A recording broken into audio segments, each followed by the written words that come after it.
பிரியமானவர்களே, ஆண்டவரும் அருமை ரட்சகரமாக இருக்கிற இயேசு கிறிஸ்துவின் இனிய நாமத்தினாலே மற்றொரு நல்ல காலைப்பொழுதிலே உங்களை சந்திப்பதிலே நான் அதிகமாக மகிழ்ச்சி அடைகிறேன். இந்த நாள் முழுவதுமாக நீங்கள் செய்கிற எல்லா காரியத்திலேயும் கர்த்தருடைய கரம் உங்களோடு கூட இருந்து உங்களை ஆசீர்வதிப்பதாக.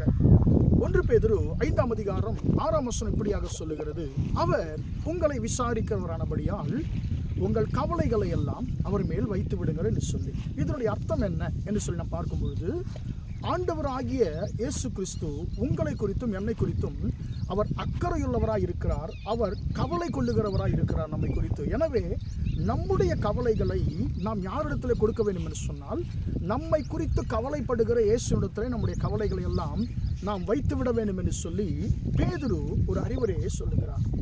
அன்பான தேவனுடைய பிள்ளைகளே, இந்த உலகத்திலே ஒரு மனுஷனை குறித்து கவலைப்படுகிற ஒரு தேவன், அன்பான தேவனுடைய பிள்ளைகளே, ஆண்டவராகிய இயேசு கிறிஸ்து தான். அதாவது தமிழ் பைபிளில் சொல்லப்பட்டிருக்கிறது, அவர் உங்களை விசாரிக்கிறவரானபடியால் என்று சொல்லி. ஆனால் இன்னொரு மொழிபெயர்ப்பிலே இப்படியே எழுதப்பட்டிருக்கிறது, அவர் உங்களை குறித்து கவலைப்படுகிறபடினாலே உங்கள் கவலைகள் எல்லாம் அவர் மேல் வைத்து விடுங்கள் என்று சொல்லி. அன்பான தேவனுடைய பிள்ளைகளே, உதாரணமாக ஒரு தாயை நாம் பார்க்கும் பொழுது, ஒரு தாய் தான் தன்னுடைய பிள்ளை குறித்து கவலைப்படுவாங்க. அதாவது, ஐயோ, என்னுடைய மகன் தூர பயணம் போயிருக்கிறான், என் மகன் சாப்பிட்டாரா இல்லையா தெரியலையே, என் பிள்ளை சாப்பிட்டுச்சா இல்லையா தெரியலையே, என் பிள்ளை நன்றாக இருக்கா இல்லையா தெரியலையே என்று சொல்லி தன்னை குறித்து கவலைப்படுவதை விட தன் பிள்ளை குறித்து ஒரு தாய் கவலைப்படும். அன்பார்ந்த பிள்ளைகளே, அதுபோல தான் ஆண்டவராகிய இயேசு கிறிஸ்து அவர் தாயுள்ளம் படைத்தவர். அவர் உங்களை குறித்து என்னை குறித்து அவர் கவலைப்படுகிற தேவனாக இருக்கிறார். அவர் நம்மை ஒவ்வொரு நாளும் விசாரிப்பார். மகனே, மகளே, உனக்கு என்ன வேண்டும், உனக்கு என்ன தேவை என்று சொல்லி நம்மை கேட்கிற தேவன். யோவான் 5ஆம் அதிகாரத்திலே நாம் ஒரு மனுஷனை பார்க்க முடியும். பெத்தஸ்தா குளத்தண்டையிலே 38 வருஷமாய் வியாதியாய் ஒருவன் இருக்கிறான். அவனை யாருமே விசாரிக்கல. ஆனால் ஆண்டவராகிய இயேசு கிறிஸ்து அவனை பார்த்து, அவன் சூழ்நிலையை அறிந்து கொண்டு அவனை பார்த்து அவனை விசாரிக்கிறார். சொஸ்தமாக விரும்புகிறாயா என்று சொல்லி கேட்கிறார். அவனை சொஸ்தப்படுத்துகிறார்.